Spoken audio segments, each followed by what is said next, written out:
morning, this is Francesca Evans from LymeOnline bringing you this week's top stories from the Lyme Regis area.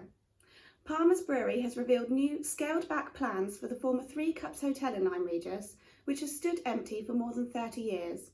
Planning permission for a major redevelopment of the derelict site in Broad Street was granted in 2015, but after carrying out initial work, engineers and consultants discovered technical problems with the scheme.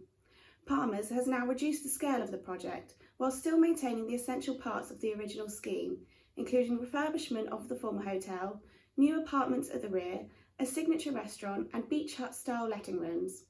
A full planning application is expected to be submitted shortly, with work due to begin early next year.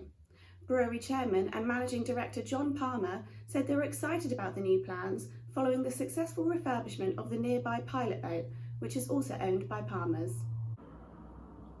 Lyme Regis lifeboat crew has issued a stark warning to deter people from walking along the high wall of the Cobb in stormy weather conditions. Ferocious waves battered the town's historic harbour last weekend as Storm Dennis swept across the country. Several people, including children, were seen walking along the Cobb despite the high winds and heavy rain.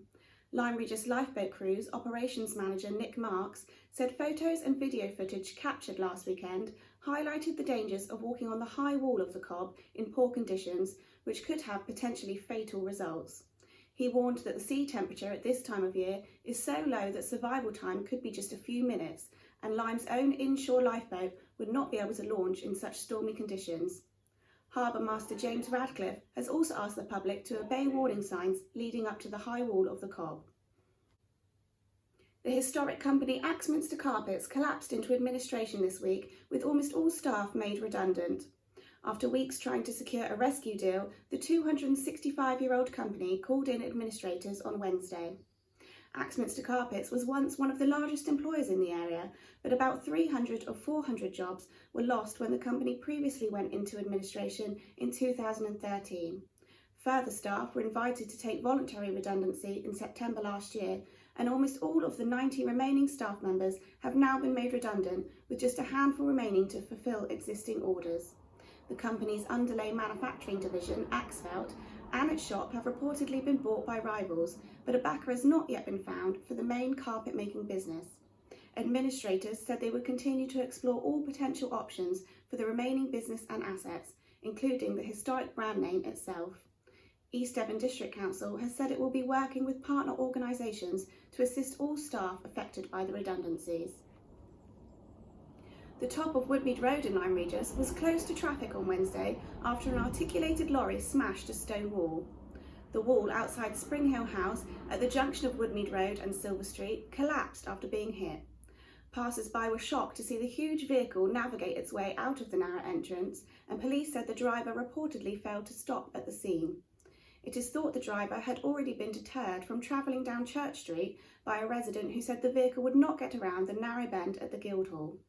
The incident has resulted in several calls for improved signage on Lyme's narrow streets. And now for local sport.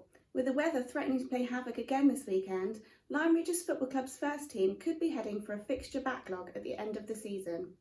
The Seasiders are scheduled to meet near rivals Beer Albion in a crucial Devon and Exeter League Premier Division match at the Davy Fort tomorrow, but if the weather forecasters are right, there is little chance of the game being played. Lyme Reserves hit form in their last two games with a 6-0 win over Division 3 leaders North Taunton, followed by a 5-0 victory over second-place Howell Seconds. Tomorrow they travel to third-place Dunkeswell Rovers in a bid to complete a hat-trick of wins over the league's top sides. Lyme Rovers face Ilminster in the quarter-final of the Tommy Tabarrah Cup, a trophy they would dearly love to bring home, as it was given in memory of the Lyme player who died tragically in a cycling accident in the 1960s. Kick-off is at 2 p.m. at the Woodruff School's top pitch. Lyme Regis Bowling Club, the jewel in the crown of the Monmouth Beach area, has secured a new 15-year lease on its green after years of negotiation with the Town Council. Members now intend to update the clubhouse with the addition of a new kitchen. Members of Uplyme and Lyme Regis Cricket Club have also been busy during the off-season refurbishing their pavilion at the King George V playing field. This is the first major work carried out on the clubhouse since it was built by voluntary labour in the 1980s. Congratulations to 7-year-old Dexter Weldon from Lyme on winning a gold medal in the Great Britain Taekwondo Para Championships in London. A member of Lyme Regis Taekwondo Club, Dexter has now been invited to the Taekwondo GB Academy Training Centre in Manchester to train with the GB Para Squad. And finally, don't miss today's special 2nd anniversary issue of the LymeOnline newspaper, including a chance to win a cocktail masterclass and free pizza at the Pilot Boat, as well as all your local news, sport and entertainment. Thanks for watching LymeOnline's video news bulletins. Have a great weekend.